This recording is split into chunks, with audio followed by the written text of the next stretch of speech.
ನನ್ನೆಲ್ಲ ಪ್ರೀತಿಯ ವೀಕ್ಷಕರಿಗೆ ಪ್ರೀತಿಯ ನಮಸ್ಕಾರಗಳು.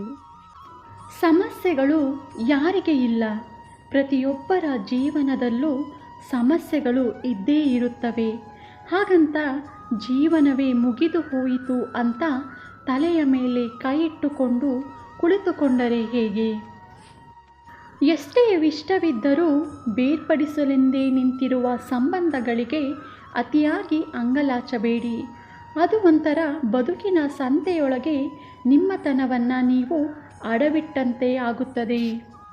ಜೀವನದಲ್ಲಿ ನಡೆಯುವಂತಹ ಪ್ರತಿಯೊಂದು ಘಟನೆಗಳನ್ನು ಅಭಿನಂದಿಸಲೇಬೇಕು. ಎಲ್ಲವೂ ಅನುಭವ ಅಷ್ಟೇ ಅನ್ನೋದನ್ನು ಮರೆಯಬಾರದು. ಈ ಬದುಕು ಎಂಬ ಯುದ್ಧದಲ್ಲಿ ನಿಮಗೆ ಸೋಲುಗಳು ಎದುರಾಗುತ್ತವೆ ಇರುತ್ತವೆ. ಬದುಕು ಎಂಬುವುದು ಗಾಳಿಪಟ ಇದ್ದಂತೆ. ಸೂತ್ರವೆಂಬುದು ನಮ್ಮವರೆಂಬ ಅತೀ ನಂಬಿಕೆಯಲ್ಲಿ ಮತ್ತೊಬ್ಬರ ಕೈಯಲ್ಲಿ ಇಟ್ಟಾಗ ಅವರಿಗೆ ಬೇಕಾದಂತೆ ಕುಣಿಸಿ ಕಡೆಗೆ ಸಂಬಂಧ ಎನ್ನುವ ದಾರವನ್ನೇ ತುಂಡರಿಸಿ ಬಿಡುತ್ತಾರೆ. ಜೀವನದಲ್ಲಿ ನಿಮಗೆ ಯಶಸ್ಸು ಏನನ್ನೂ ಕಲಿಸುವುದಿಲ್ಲ. ಸೋಲುಗಳಷ್ಟೇ ನಿಮಗೆ ಒಳ್ಳೆಯ ಪಾಠಗಳನ್ನು ಕಲಿಸುತ್ತದೆ. ಆ ಸೋಲಿನಿಂದ ಕಲಿತ ಪಾಠಗಳಿಂದಲೇ ನಿಮ್ಮ ಗೆಲುವಿನ ಬಾಗಿಲು ತೆರೆಯುತ್ತದೆ. ಆದರೆ ಆ ಸೋಲಿಗೆ ಹೆದರಿ ಹಿಂದೆ ಸರಿಯಬಾರದು. ಸ್ವಲ್ಪ ತಾಳ್ಮೆಯಿಂದ ಇರುವುದನ್ನು ಕಲಿಯಬೇಕು. ಈ ಜಗತ್ತಿನ ಅತಿ ದೊಡ್ಡ ಪ್ರಾರ್ಥನೆ ಎಂದರೆ ಅದು ತಾಳ್ಮೆ ಅನ್ನೋದನ್ನು ಯಾವತ್ತಿಗೂ ಮರೆಯಬಾರದು.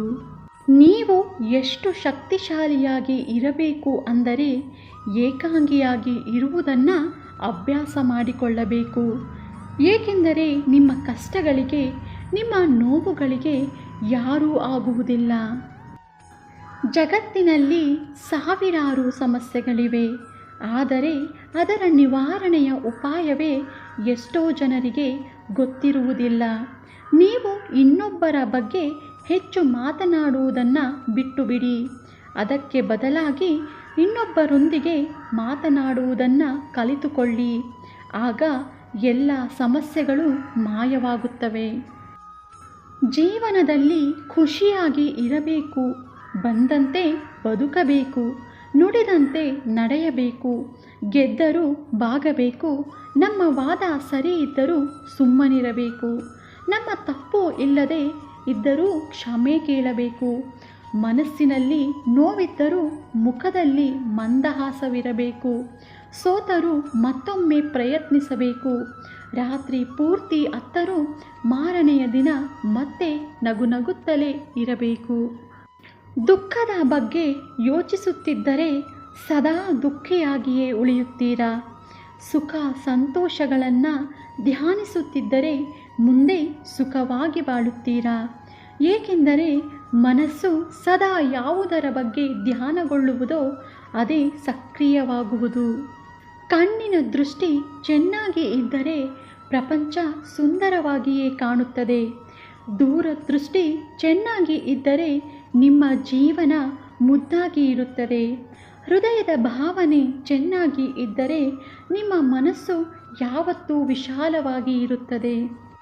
ಎಷ್ಟೇ ಬೆಲೆ ಬಾಳುವ ವಸ್ತುವೇ ಆದರೂ ಅದರ ಅವಶ್ಯಕತೆ ಇರುವ ತನಕ ಅದು ಬೇಕಾಗಿರುತ್ತದೆ.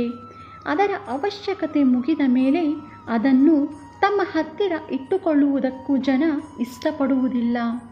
ಹಾಗೆಯೇ ಎಷ್ಟೇ ಪ್ರೀತಿಸುವವರಾದರೂ ನಮ್ಮ ಅಗತ್ಯ ಇಲ್ಲವಾದರೆ ನಮ್ಮನ್ನು ಕಣ್ಣೆತ್ತಿಯೂ ನೋಡುವುದಿಲ್ಲ. ಕಳೆದ ಸಂಗತಿಗಳನ್ನು ನೆನೆದು ದುಃಖಿಸುವುದರಿಂದ ಪ್ರಯೋಜನವಿಲ್ಲ. ಬದಲಾಗಿ ಅದು ಇಂದಿನ ಸಂತೋಷವನ್ನು ಕಳೆಯದಂತೆ ಬಂದದ್ದನ್ನು ಎದುರಿಸು. ವಿಶ್ವಾಸವನ್ನು ಹೊಂದಿ ಬದುಕುವುದನ್ನು ಕಲಿಯಿರಿ. ಸೋಲು ಎಂದರೆ ಸಾವಲ್ಲ. ಇನ್ನೊಮ್ಮೆ ಪ್ರಯತ್ನಿಸಲು ಅವಕಾಶವಿದೆ. ಆದರೆ ಜೀವನ ಮಾತ್ರ ಹಾಗಲ್ಲ. ಅದು ಒಮ್ಮೆ ಮಾತ್ರ ಅನುಭವಿಸಲು ಸಿಕ್ಕ ಅವಕಾಶ. ಅದನ್ನು ಸಮರ್ಥವಾಗಿ ಬಳಸಿಕೊಳ್ಳಿ.